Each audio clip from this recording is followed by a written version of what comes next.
ইদানিং আমি এত ড্রাফটেড ভিডিও আপলোড দিচ্ছি যে আপনারা হয়তো কিছু মানুষ ভাবছেন আমি রান্নাবান্না ভুলেই গিয়েছি। একদমই তা না, যদিও আমি চাচ্ছিলাম জাস্ট আমার ড্রাফটটা একটু ক্লিয়ার করতে। এনিওয়ে, আজকে আমি দেখাবো একেবারে একটা চটপটা ঝটপট রেসিপি। এটাকে নো অয়েল ওয়েজেস বা আলু চাট যাই বলেন না কেন, সব দিক দিয়েই সেরা। কারণ আমি বানিয়েছিলাম একেবারে হেলদি ওয়েতে। আর হ্যাঁ, যেহেতু ফাঁকিবাজি রেসিপি বলেছি, তো এটা খুব কম সময়ে আর কম এফোর্ট দিয়ে হয়ে যাবে। যেহেতু লো বলেছি, তাই আলুগুলোকে খোসা ছাড়ানোর দরকার নেই, খোসা সহই ভালো মতো ধুয়ে সিদ্ধ দিয়ে দিলে হবে। এন্ড দেন আলুগুলো সুন্দর করে সিদ্ধ হয়ে গেলে চলেন একটা সুন্দর ট্রানজেকশন ভিডিও। আর এই যে একেবারে হাতের তুড়িতে আলুগুলো সুন্দর করে খোসা ছাড়িয়ে ফেললাম। আর তারপরে কিন্তু কাজটা একেবারে সহজ। আলুগুলোকে একটু পিস পিস করে কেটে নিতে হবে। আপনি চাইলে আলুগুলো এভাবে ছিলে সুন্দর করে পিস পিস করেও সিদ্ধ করতে পারেন, কোনো সমস্যা। আলুগুলো কাটা হয়ে গেলে এতে নর্মাল কিছু স্পাইসেস অ্যাড করতে পারেন। আমি যেখানে একটু শুকনো মরিচের গুঁড়া, একটু ম্যাগি মশলা, ধনে গুঁড়া, জিরা গুঁড়া, গোলমরিচের গুঁড়া আর সামান্য লবণ অ্যাড করেছিলাম। আপনারা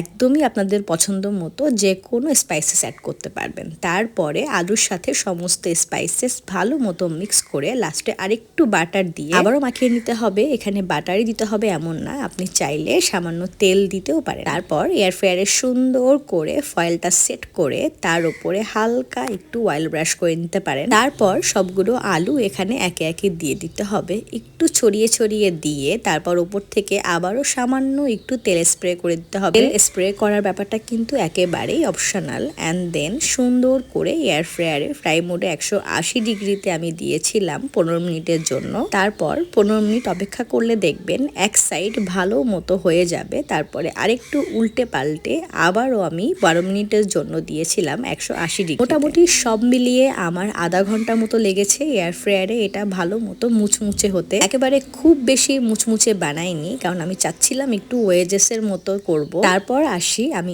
আলু চাট কেন বললাম। আমি এখানে সুন্দর করে একটু আলু চাট টাইপের বানানোর জন্য এখানে একটা বাটিতে 4 টেবিল চামচ মতো টক দই নিয়েছিলাম। কোনো ব্র্যান্ডের বা নর্মাল দোকানের টক দই নিলেও হবে, বাট একটু থিক টক দই নিলে খেতে বেশি ভালো লাগে। নিজের পছন্দ অনুযায়ী একটু বিট লবণ, সামান্য একটু টমেটো সস আর একটুখানি চাট মশলা দিয়ে পুরোটা ভালো মতো মিক্স করে এতে একে একে অ্যাড করে দিয়েছি ফ্রাই করে রাখা আলু। তারপরে আর কাজ কি, পুরোটা ভালোভাবে মিক্স করে শুধু খাওয়ার পালা। আলু যদিও একটু আনহেলদি খাবার, কিন্তু আমি যেহেতু ব্যাপারটা একেবারে ডুবো তেলে ভাজিনি, তাই বলা যায় হেলদি ওয়েতে আনহেলদি খাবার। আর এভাবে টক দই দিয়ে আলু চাট বানিয়ে একবার খেয়ে দেখতে পারেন, আমার মনে হয় আপনার বেশ ভালো লাগবে। তাই দেরি না করে এখনই একবার হেলদি ওয়েতে এভাবে আলু চাট বানিয়ে ট্রাই করে দেখুন।